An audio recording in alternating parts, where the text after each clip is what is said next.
Sally Brown walks home from school in an upset mood, complaining that she can't open her locker because she can't reach it. Charlie Brown tells her that he will help her reach her locker, but Sally says he should also help her with something in school. It turns out Sally wanted to use her brother for show and tell.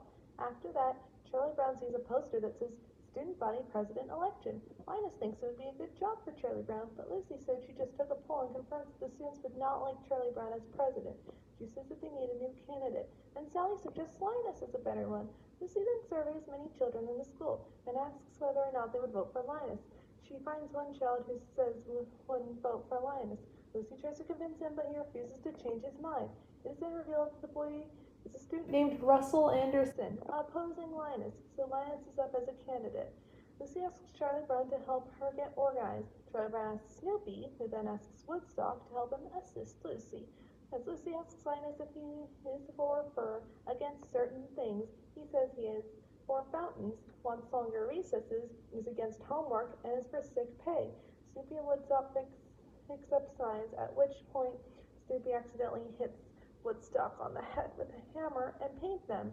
Woodstock then paints short vertical lines, much to Snoopy's anger, and the latter paints a paw print on his side, much to Lucy's fury. Later, Lucy and Snoopy set up a school talk show so students can call and ask Linus questions. The first person asks, "What is our president going to do about the rivers?" To which Lucy replies, "Rivers? Our school doesn't have any rivers." The second caller keeps calling and saying, "You know," multiple times until Lucy gets bored and hangs up. The next caller is calling for Harold. Lucy tells him that he has the wrong number. The fourth caller keeps going on about how good his question is and realizes he has forgotten the question.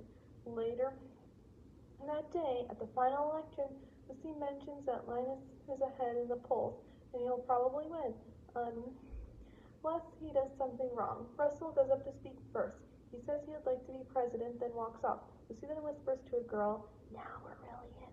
That was the worst speech I've ever heard in my entire life." Then it's Linus's turn. He comes up and he says he has a great speech coming up. But first he'd like to take a minute to speak about the Great Pumpkin. At which point Lucy and Charlie Brown scream in frustration. Everyone starts laughing. Linus then walks off saying, "I've blown the election." Lucy, after she calls Linus a blockhead, says Linus may still have a chance, as long as he does not do anything else stupid.